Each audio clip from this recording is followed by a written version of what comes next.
आपने देखा किस तरीके से किसान दिल्ली कूच कर रहे हैं और दूसरी तरफ प्रशासनिक अमला है कि अपनी पूरी ताकत लगा दिया है इस अमले ने। किस लिए? किसानों को रोकने के लिए, ताकि किसान के कदम दिल्ली में ना पड़ सके। आज इसी मुद्दे पर हम चर्चा करेंगे। हमारे साथ कुछ मेहमान जुड़े हुए हैं, आपका तारुफ करा देते हैं। कैप्टन आई सिंह भदौरिया जी हैं, भारतीय जनता पार्टी के प्रवक्ता हैं। प्रोफेसर रंजीत कुमार मिश्रा जी हैं, कांग्रेस के प्रवक्ता हैं। और हमारे साथ किसान सेना के राष्ट्रीय अध्यक्ष जुड़े हुए हैं, चौधरी अवनीत पंवार जी। आप तीनों मेहमानों का बहुत स्वागत है। रुक करेंगे और शुरुआत करेंगे कैप्टन आई सिंह जी आपसे। दिल्ली को इन किसानों से डर क्यों लगता है? वो किसान जो देश का पेट पालता है, वही किसान जब दिल्ली आता है और दिल्ली जाने की कोशिश करता है, तो ये सरकारें तय करेंगी कि किसान दिल्ली की सीमा में प्रवेश करें या ना करें, किसान दिल्ली जाए या ना जाए।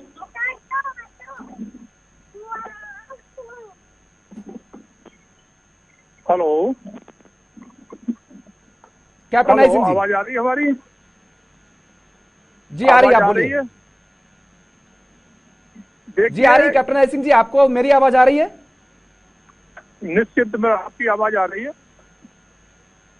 आप देखिए कि कल जब चंडीगढ़ में किसानों के साथ हमारे 3 मंत्री बैठे थे और मंत्रियों ने उनके साथ चर्चा भी करी थी।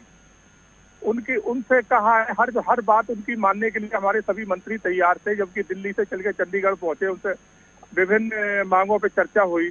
मगर समस्या वही है कि देखो, किसान कभी जो है ना इस तरह के कार्य नहीं करता है कि वो अपनी जिद पे अड़ जाए कि नहीं हमें तो यही है। सरकार के साथ हरदम कोऑर्डिनेशन किया जाता है, सरकार के साथ चर्चा की जाती है, अपनी जिद पे नहीं अड़ा जाता। जब सरकार आपके साथ 4 कदम चल रही तो आपका फर्ज बन जाता है कि आप भी 2 कदम उनके साथ चलें।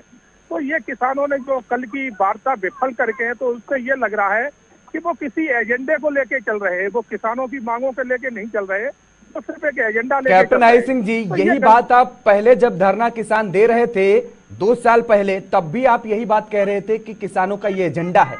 लेकिन आखिरी में हमने भी देखा, आपने भी देखा, देश ने भी देखा, दुनिया ने भी देखा कि सरकार को झुकना पड़ा और वो 3 बिल जो सरकार लेकर के आई थी उनको वापस लेना पड़ा। बैठक पर सरकार गई, तब भी आप यही कह रहे थे। आप जो कह रहे हैं वो गलत कह रहे हैं कि सरकार झुकी नहीं। सरकार ने, प्रधानमंत्री ने आके कहा था कि किसानों के हित में हम 3 बिल लाए थे और देश हित में वापस ले रहे हैं। जिस तरह से वहाँ गुंडागर्दी होने लगी थी, वहाँ अंतरिम शक्तियां बीच में आ गई थी, तो देश में कुछ इस तरह की कोई घटना ना घट जाए, इसलिए वो वापस लिए गए थे। जबकि बिल तो वो किसान खुद कह रहे हैं कि वो हमारे हित के थे। मगर आप देखिए ना, एक ट्रैक्टर में 2-2 करोड़ का मॉडिफिकेशन करा के और वो बैरिकेड तोड़ने के लिए ट्रैक्टर लेके आ रहे हैं। कहीं से किसान आपको नजर आ रहे हैं? कहां से नजर आ रहे हैं? सिंह जी, आप ठीक है, आपकी ये सवाल जायज है कि 1-1 करोड़ रुपए किसान, पंजाब के किसान को आप देखें। मुझे नहीं पता कि आप पंजाब में कितना रहे हैं और पंजाब को कितना घूमे हैं। हरियाणा में किसानों को आपने कितना आकलन किया, कितना देखा है आपने, मुझे नहीं मालूम। लेकिन मैंने देखा है वहां का, पंजाब का एक नॉर्मल किसान भी अपने ट्रैक्टर को ऐसे मॉडिफाइड करता है जैसे आम क्षेत्र में जाएंगे, अगर हम उत्तर प्रदेश का जिक्र करें, बिहार का जिक्र करें, वहां पर ऐसे मॉडिफाइड नहीं देखेंगे। वहां पर आप देखेंगे कि फॉर्च्यूनर, ऑडी, इन सब चीजों को, गाड़ियों का क्रेज होता है। लेकिन पंजाब आप पहुंचेंगे, किसान के बेटों को ट्रैक्टर का क्रेज होता है। जो ट्रैक्टर लेके आ रहे हैं वो ट्रैक्टर, हमें लगता है खेत में जुताई करने वाले तो ट्रैक्टर है नहीं। वो जिस तरह से उनका मॉडिफिकेशन किया है, वो तो ये है कि सरकार को हम जो है ना आप ये बात फेंक देंगे जिस हिसाब से, जो है ना। ठीक है, आप ये बात कह रहे हैं, लेकिन हमने किसान नेता को भी सुनवाया, वो साफ तौर पर कह रहे हैं कि उन्हें किसी तरीके से, किसी राजनीतिक दल से कोई सहयोग नहीं मिल रहा है। आएंगे दोबारा आपके पास। प्रोफेसर रंजीत कुमार मिश्रा जी, ठीक है, आ रहे हैं, सेकंड राउंड में आ रहे हैं। कैप्टन आई सिंह जी आ रहे हैं सेकंड राउंड पे। मिश्रा जी, 1947 के बाद लगातार हमने देखा कि हर देश का हर नेता यह कहता नजर आया कि मैं किसान का बेटा हूं, मेरे रोम रोम में किसान की भावना बसती है। और छत पर खड़े होकर के वो चिल्लाता है और ये कहता है कि किसान और देशभक्ति मेरे रोम रोम में बसा हुआ है। लेकिन 1952 से लेकर, 47 नहीं, 1952 से लेकर के उसके बाद की अगर हम स्थिति देखते हैं, तो किसानों की जो स्थिति थी वो दयनीय होती चली गई निरंतर, लगातार। जिम्मेदार कौन फिर? देखिए, कांग्रेस पार्टी ने अपनी भूमिका बखूबी निभाई और यही कारण है कि आज आप खाद्यान्न में संपन्न हैं। और खाद्यान्न जो कभी हमें आयात करना होता था, उसमें हम आत्मनिर्भर हैं। रही बात अभी की, तो एक बात योगेश जी आप देखें कि ये तो अमृत काल है। और ये कैसा अमृत काल है जहां किसान यदि दिल्ली आना चाहते हैं तो उनके राह में रोड़े हटाए जाते हैं, उनके राह पर कील ठोके जाते हैं, उनके राह पर कटीले तार लगाए जाते हैं, दीवारें बनवाई जाती है और बैरिकेड्स लगाए जाते हैं। और अभी बीजेपी प्रवक्ता को मैं सुन रहा था तो वो तो फिर से वही भाषा बोल रहे हैं जो कभी इन्होंने इससे पहले के किसान आंदोलन के लिए प्रयोग किया था, जिसमें किसानों को इन्होंने कई तरह की उपाधियां दी थी। कभी उनको उग्रवादी कहा, कभी उनको अराजकतावादी कहा, कभी उनको देशद्रोही कहा। तो आज वही भाषा भाजपा के प्रवक्ता की सुनाई दे रही है, जो दुर्भाग्यपूर्ण है। मैं ये कह रहा हूं कि आपको 2 साल मिला। एक तो उस समय भी महीनों तक हमारे किसान भाई सड़कों पर पड़े रहे, 700 से ज्यादा किसानों ने शहादत दी, लेकिन इस मिश्रा जी सरकार ये के बात आप कान ठीक पर कह रहे चुभ हैं, नहीं लेकिन हमने रही। इसीलिए कहा, इसीलिए 1952 आप राजनीतिक दल को का प्रतिनिधित्व करते हैं। आप कांग्रेस को लेकर के ठीक है पक्ष से रख रहे हैं, लेकिन इसका मतलब नहीं कि भारतीय जनता पार्टी पर आप सारे ठीकरे फोड़ दें। उस पर भी जरा आकलन कीजिए। मैंने 1952 के बाद से जो खेती की कमजोरी की स्थिति पैदा हुई है, बीजेपी तो 14 के बाद से आई है, 14 से आई है, उसके पहले की स्थिति क्यों कमजोर होती चली गई? आप बताइए ना, 1952 14 से आप कोस सकते हैं भारतीय जनता पार्टी को, उसके पहले आप बताइए मुझे कि कौन सा ऐसा किसान पिता है जो यह कहता रहा हो कि मेरे बेटे को सरकारी नौकरी या प्राइवेट नौकरी छुड़वा करके किसानी करवाना है उससे। आप जमीनी हकीकत एक बार बता दीजिए, कोई ऐसा पिता पुत्र था कि जो कहता रहा नहीं मुझे किसानी करनी है? पिता कहता था कि मेरी तो उम्र कट गई, और किसान लगातार आत्महत्या कर रहे थे। आंकड़े अगर रख दूंगा तो आप हैरान हो जाएंगे, कांग्रेस शासनकाल के पैरों के तले से जमीन खिसक जाएगी। पिता की यही कहता था, क्योंकि किसान मरा तो मरा और जो बच गया उसने कहा कि हम तर गए। और वो कहता था कि हम तो किसानी काट दिए किसी तरीके से, लेकिन ईश्वर करे और किसी न किसी तरीके से हमारा बेटा कहीं दूसरे शहर में चला जाए, नौकरी उसको मिल जाए। यही तो कहता रहा। आप भी तो सरकार में रहे ना। कुणाल जी, आपकी बात बिल्कुल ठीक है कि किसानों की स्थिति पे हर किसी को ध्यान देने की जरूरत है, हर राजनीतिक दल को गंभीरता से साथ देने की जरूरत है। लेकिन मैं ये कह रहा हूं कि अभी जबकि ये अमृत काल का वादा किया जा रहा है, ये कहा जा रहा है कि पूरे देश में अमृत काल है, तो ये कैसा अमृत काल है कि महीनों तक किसान यहाँ पर पड़े रहे, 700 अधिक किसानों ने शहादत दे दी और सरकार के कान पर जू नहीं रेंगती है। उसके बाद आपने चलिए तीनों किसान कानून को, जो काले कानून आपने लाए थे, उनको निरस्त कर दिया, बहुत अच्छी बात। उसके बाद भी तो 2 वर्ष का समय मिला, आपने अभी तक ये नहीं समझा कि किसानों को चाहिए क्या, आखिर किसानों की समस्या क्या है, उनकी मांग क्या है, आपको ये भी समझ में नहीं आ रही है बात। दूसरी बात मैं ये कह रहा हूं कि किसान भाइयों के साथ जिस तरह के बर्बरतापूर्ण आचरण किए गए, लखीमपुर खीरी का उदाहरण आपके सामने है। लखीमपुर खीरी में किसानों के ऊपर थार चढ़ा दिया गया। ये सरकार क्या करती रही? उल्टे उन आरोपियों को बचाने में लगी रही। तो क्या किसानों के साथ ये न्याय हो रहा है? बिल्कुल नहीं हो रहा है। आपने वादा किया था कि 2022 तक हम किसानों की आमदनी को दोगुना कर देंगे। क्या कर दिया आपने? बिल्कुल नहीं किया।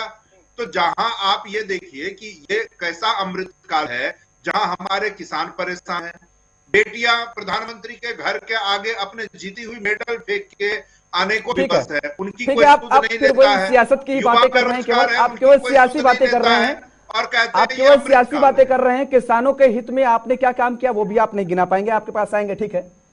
चौधरी अवनीत पंवार जी, सभी राजनीतिक दल और उन दलों के नेताओं की तरफ से जब भी बयान दिया जाता है, हमने पहले भी कहा ना कि वो अपने छत पर खड़े हो जाते हैं और कहते हैं कि मुझसे बड़ा धरती पुत्र इस दुनिया में कोई है ही नहीं, और मेरे रोम रोम में किसान की भावनाएं बसती हैं, और मैं उनके हित में काम करता हूं। सरकारें भी दावा करती है और उस दल के नेता भी दावा करते हैं। ये मैं सभी दलों की बात कर रहा हूं।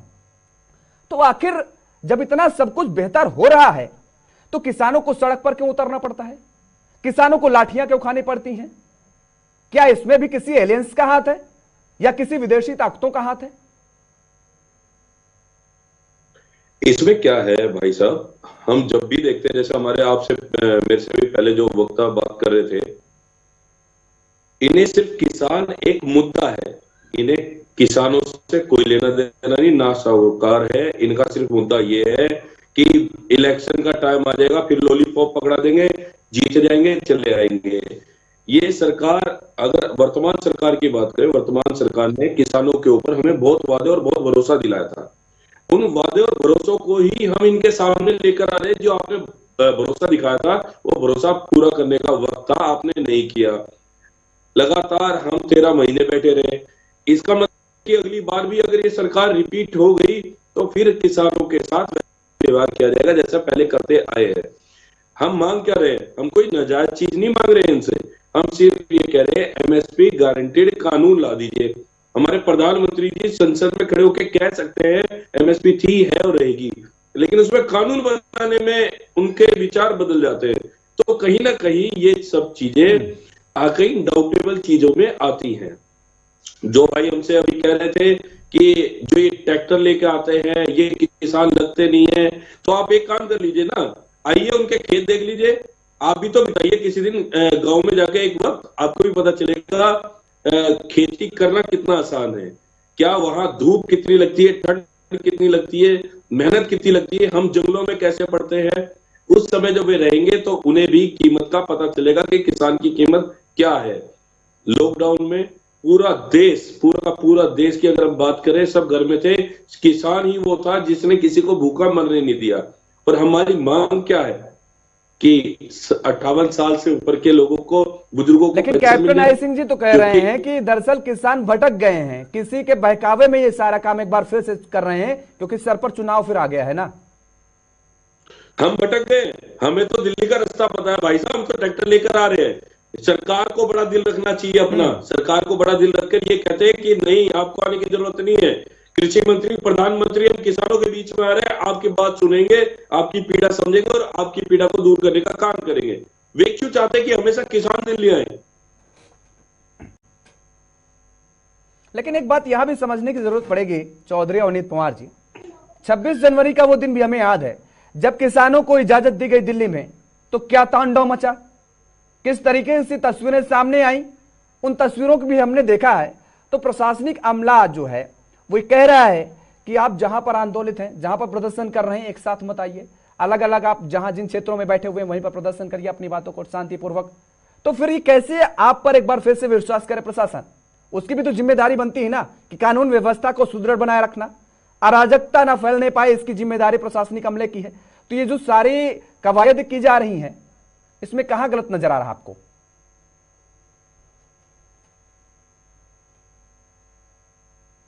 किसानों को कुचल के जाते हैं, उन पे लागू नहीं होता है, या ये सिर्फ एक 26 जनवरी की याद रह गई है?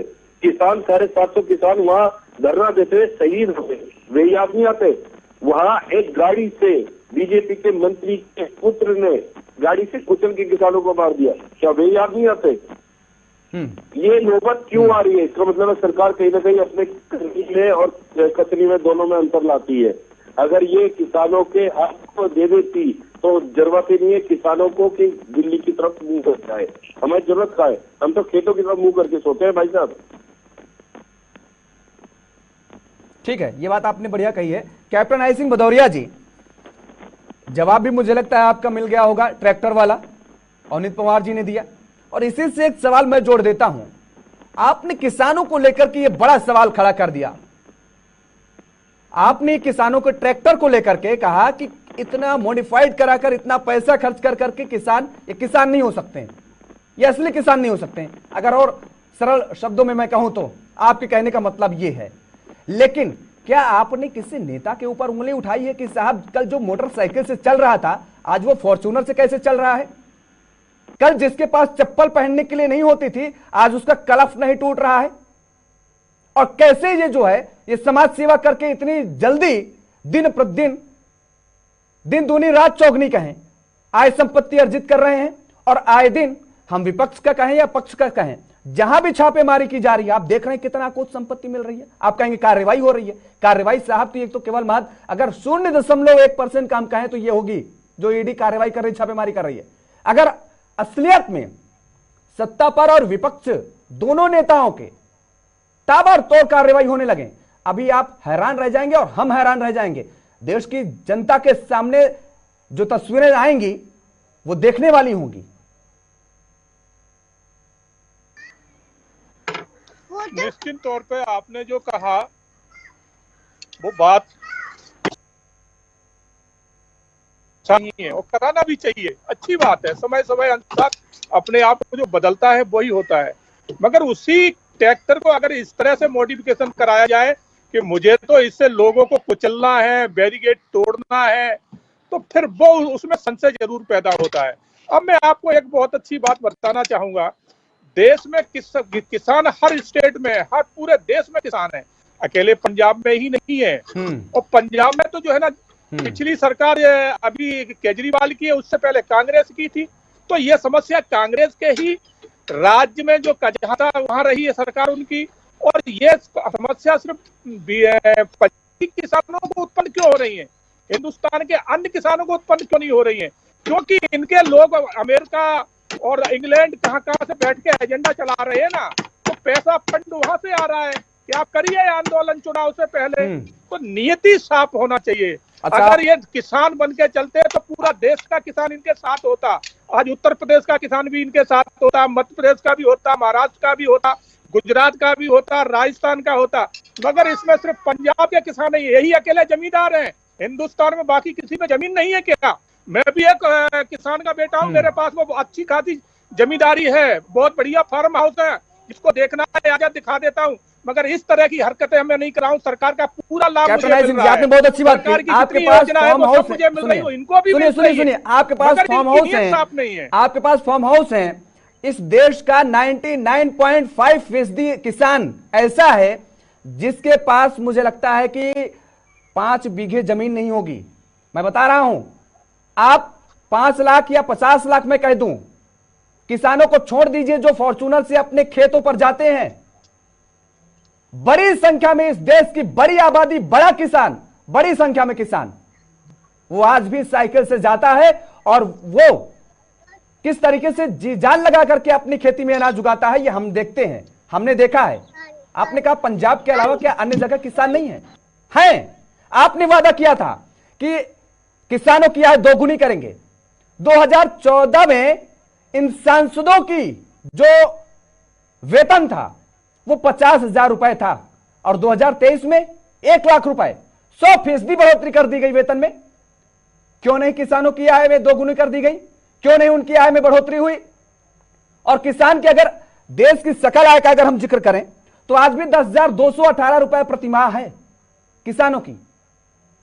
इस पर हमें नहीं सोचना चाहिए?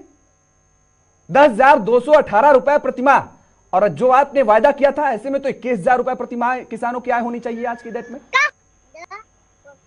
बिल्कुल, किसानों के लिए मेरा भी वही सोचना है, सरकार का भी यही सोचना है, और इसी सोच के लेके हम 3 बिल लेके आए थे कि जिससे किसान को नए नए मार्केट मिलेंगी, नई उपज के लिए इनकी जो फसल है उसको बेचने के लिए नई मंडियां मिलेंगी, प्राइवेट भी मिलेंगी। गवर्नमेंट की मंडियां तो हमारे पास है ही, ऑलरेडी है, और भी जरूर पड़ेगी बनाएंगे। चलिए, आप लगातार ये दावा कर रहे हैं कि किसानों की बेहतरी के लिए काम कर रहे हैं, नई नई मंडियों की खोलने की बात कर रहे हैं, किसानों को उनकी उपज उनके सही दाम मिल पाए, उसको लेकर के आप लगातार दावा कर रहे हैं। लेकिन सवाल वहीं पर खड़ा हो जाता है कि अगर सरकार इतना अच्छा काम कर रही किसानों के हित में, तो आखिर किसानों को सड़क पर क्यों उतरना पड़ता है, किसानों को लाठियां क्यों खानी पड़ती हैं? आएंगे, चर्चा को आगे बढ़ाएंगे, फिलहाल रुकेंगे एक छोटे से ब्रेक के लिए। ब्रेक के बाद एक बार फिर आप सभी का स्वागत है। हम चर्चा को आगे बढ़ाएंगे। हमारे साथ सभी मेहमान लगातार बने हुए हैं और किसानों ने एक बार फिर से दिल्ली का कूच किया है। वो अपनी मांग लगातार रख रहे हैं। सरकार से किसानों की बातचीत भी हुई, लेकिन वो बातचीत बेनतीजा रही। सरकार की तरफ से लगातार ये दावा किया जा रहा है कि किसानों के साथ बैठकर कोई ना कोई रास्ता निकाल लिया जाएगा, लेकिन फिलहाल कोई रास्ता निकलता नजर नहीं आ रहा है। प्रोफेसर रंजीत कुमार जी, सवाल यहीं पर खड़ा हो रहा है। कैप्टन आई सिंह जी को अभी आप सुन रहे थे, वो कह रहे हैं इसके पहले पंजाब में कांग्रेस की सरकार थी, अब आम आदमी पार्टी की है। पंजाब में ही ये आंदोलन क्यों शुरू हो जा रहा है भाई? उत्तर प्रदेश में कह रहे हैं बीजेपी की सरकार है, अन्य राज्यों में भी किसान रहते हुए हैं, वहां से ये आंदोलन की शुरुआत क्यों नहीं होती है? उनका मूल सवाल अगर कैप्टन आई सिंह जी का हम समझें तो पंजाब हरियाणा से ही हर बार ये बगावत की सुर, किसान आंदोलन के सुर क्यों निकलते हैं? देखिए योगेश जी, अभी मैं भी सुन रहा था भाजपा के जो हमारे प्रवक्ता मित्र हैं, ये एक अहंकार है, ये बताना कि हमारे पास बड़े बड़े फार्म हाउस हैं, हम बड़े समृद्ध हैं, हमारी मर्जी होगी तो हम अपने थार से किसानों को कुचल देंगे। ये सब अहंकार है जो उनकी बातों से भी बिल्कुल आपके सामने आ रहा है। लेकिन मैं ये कह रहा हूं कि इनको अभी भी गलत फहमी है कि इनके साथ किसान केवल पंजाब के हैं। इसमें केवल पंजाब के किसान नहीं है। पिछली बार भी आपको ध्यान होगा कि 700 अधिक किसानों ने अपनी शहादत दी, तो वो क्या केवल पंजाब के किसान थे? बिल्कुल नहीं, पूरे देश के किसान थे उनमें। और अभी तो आपके साथ चौधरी अवनीत पवार जी भी बैठे हैं, वो भी इस बात की पुष्टि करेंगे कि वो जो 700 से अधिक किसानों ने अपनी शहादत दी, वो कोई केवल पंजाब के किसान नहीं थे, उसमें उत्तर प्रदेश के भी किसान थे, उसमें हरियाणा के किसान थे, उसमें अन्य प्रांतों के भी किसान थे। तो ये कहना, ये मुझे लगता है एक संवेदनहीनता है। जिस तरह से भाजपा के प्रवक्ता बात कर रहे हैं, मुझे नहीं लगता कि इस तरह से किसी संवेदनशील व्यक्ति को बात करनी चाहिए। दूसरी बात कि अगर पंजाब के किसान समृद्ध हैं तो इस पर तो फख्र होना चाहिए, इस पर गर्व होना चाहिए। और कांग्रेस पार्टी को इस पर गर्व है कि पिछले वर्षों से कांग्रेस पार्टी ने काफी कोशिश की कि जहां कहीं भी किसानों के हित में काम हो वो जरूर करें। अभी हाल में आपको ध्यान होगा, छत्तीसगढ़ चुनाव जब हम लोग लड़ रहे थे इससे पहले, तो हमने 2500 रुपए का एमएसपी का वादा किया था। और जब सरकार बनी तो पहली कैबिनेट में हम लोगों ने पास करके उसको लागू किया। तो कांग्रेस जो कहती है वो करती है। इससे पहले आपको ध्यान होगा कि यूपीए के समय में 70,000 करोड़ रुपए का किसानों का ऋण माफ किया गया था। तो ऐसा नहीं है जो आप कह रहे थे कि चाहे हरित क्रांति की बात हो या वहीं पर आ जाएंगे, फिर आकर के वहीं पर खड़े हो जाएंगे मिश्रा जी, फिर आकर के वहीं पर खड़े हो जाएंगे। छत्तीसगढ़ का आपने जिक्र किया, 9,677 रुपए प्रति मासिक आय है प्रति किसान। क्या किया आपने, जरा बताइए मुझे किसानों के लिए। देखिए वो मैंने और अगर आपने किया ऐसा नहीं है कि तो उनकी आय क्यों नहीं बढ़ी? एक परिवार में आप समझिए मोटा मोटा किसानों 5 के सदस्य रहते हैं, सभी राजनीतिक दलों को और उन 5 सदस्यों में वो अपना पेट भरे किसान की कि जरूरत अपने है। बच्चों को पढ़ाए लिखाए, जरा आप बताइए मुझे। योगेश जी, ये मैंने पहले ही कहा कि किसानों की समस्या पर सभी राजनीतिक दलों को संवेदनशीलता के साथ काम करना चाहिए। और अभी तो सरकार को 2 वर्ष का समय भी मिला। क्या 2 वर्ष का समय पर्याप्त नहीं होता किसानों की समस्या को समझने के लिए? और इनकी तो गिनी चुनी मांगे हैं, ऐसा भी नहीं है कि बहुत लंबी फहरिस्त हो। अगर लखीमपुर खीरी में किसानों के साथ बर्बरता हुई तो क्या उसको दंड नहीं मिलना चाहिए? ये कौन सी गलत मांग है? अगर इन्होंने 58 साल से अधिक के आयु के किसानों के लिए कुछ मांग की तो उसमें कौन सी गलती कर रहे हैं?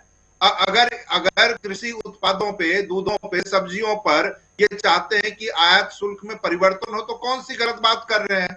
और आजकल तो भदौरिया साहब की सरकार हर बात पे गारंटी देती घूम रही है, तो भाई एमएसपी गारंटी क्यों नहीं दे देते हैं?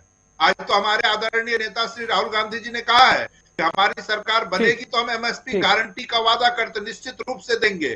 तो इनको एमएसपी गारंटी देने से कौन रोक रहा है? बाकी हर एक चीज पे आप गारंटी देते, आप कह रहे हैं कि ठीक है, आज राहुल गांधी ने कहा है कि वो अगर सरकार बनती है आपकी तो देंगे गारंटी, लेकिन अभी तक क्या करते रहे? सोते रहे जब तक इतने सालों तक सरकार में, सत्ता में बैठे रहे। आपके हाथों पर बिल्कुल नहीं सोते रहे। मैं आपको बताऊं, स्वामीनाथन आयोग के सिफारिशों में जो सिफारिशें बच गई थी उनकी मांग हो रही कि उसको लागू करें। लगभग 178 सिफारिशों को कांग्रेस ने पूरी तरह से लागू कर दिया था। अगर उसमें कुछ सिफारिशें यही तो समस्या रही दोनों लोगों के बीच में, आपके बीच में और कैप्टन आइसिंह जी के बीच में, यही समस्या रही। आ रहे हैं आपके पास, आ रहे हैं अजीत पवार जी के पास जाएंगे। अजीत पवार जी, क्या मूल जड़ अगर हम देखें तो यह रहा कि दरअसल किसान को केवल सियासत के केंद्र पर लाने की कोशिश की गई प्रत्येक राजनीतिक दलों की तरफ से, और अपने अनुसार इन किसानों को, किसानों के साथ खेला गया, हम ये कह सकते हैं? किसान तो सिर्फ इनका एक है, जब टाइम आए किसान को कोई ना कोई स्कीम बताकर देखना चाहता। सरकारें करती है, करती रही है और आगे भी शायद उम्मीद हमें भी लग रही है कि करती रहेंगी। कारण क्या है किसानों को किसी का नाजायज नहीं चाहिए। किसान को सिर्फ उसकी मेहनत की कमाई का हिस्सा चाहिए कि भाई हमने मेहनत करी, हमारी मजदूरी तुम तय कर दो, हम खेती करेंगे और तुम्हें उगा कर देंगे, हमारी मजदूरी तो दो। सरकार बोलने में तो पूरी परफेक्ट है। हमारे बीजेपी के प्रवक्ता साहब को देख लो, कहने वो ट्रैक्टर पे आगे वो लगा लाए। अरे भाई साहब एक चीज तो बताइए, ट्रैक्टर तो किसान ही रख रहा है। आपके घर में ट्रैक्टर लगा के थोड़ी आप अपने बंगले में ट्रैक्टर लगा के बैठे होंगे, किसान ही तो है। किसान उसमें कुछ भी लगा ले उससे भी आपको तकलीफ है। इन्होंने कहा 3 कानून ला रही थी सरकार और बहुत बढ़िया थे। 3 सरकार जो ला रही थी 3 कानून वो बढ़िया होते, तो वापस कोई नहीं दिलवाता। जिस समय 3 कानून आए उस समय सरसों का तेल का भाव 100 रुपए लीटर हुआ करता था। जैसे ही कानून आए 200 रुपए लीटर हो गया। कितने टाइम में? सिर्फ 1 महीने में। ऐसा क्या हुआ? क्या पूंजीवादियों को ही अमीर बनाना है? सरकार को बड़ा दिल करना चाहिए और बड़ा दिल करके ये कहना चाहिए एमएसपी हमने तय कर दिए, जितने भी बिजनेसमैन हैं। चलिए ठीक बात, आप ये बड़ी बात कह रहे हैं कि सरकार को दिल अपना बड़ा करना चाहिए और लगातार इस बात को कहा जा रहा है किसानों की तरफ से, लेकिन सरकार दिल बड़ा कब करेगी ये देखने वाली बात होगी। और ये जो एमएसपी, अगर आप मूलभूत जो अन्य मांगे हैं वो तो ठीक है मांगे, लेकिन मूलभूत जो सबसे प्रमुख मांग है वो एमएसपी, इसको लेकर सरकार कितना सेंसिटिव नजर आ रही है और क्या इस ओर कदम उठाती नजर आएगी, क्या उठाएगी क्या चुनाव से पहले? क्योंकि सर पर चुनाव है और चुनाव के नतीजे क्या होंगे, क्या केवल सियासत ही इस पर किया जाएगा इन सियासी दलों की तरफ से, ये देखने वाली बात होगी। फिलहाल समय इजाजत नहीं दे रहा है, इसलिए चर्चा को हमें यहीं पे विराम देना पड़ रहा है। आप सभी मेहमानों का हमारे साथ जुड़ने के लिए, समय देने के लिए बहुत बहुत शुक्रिया।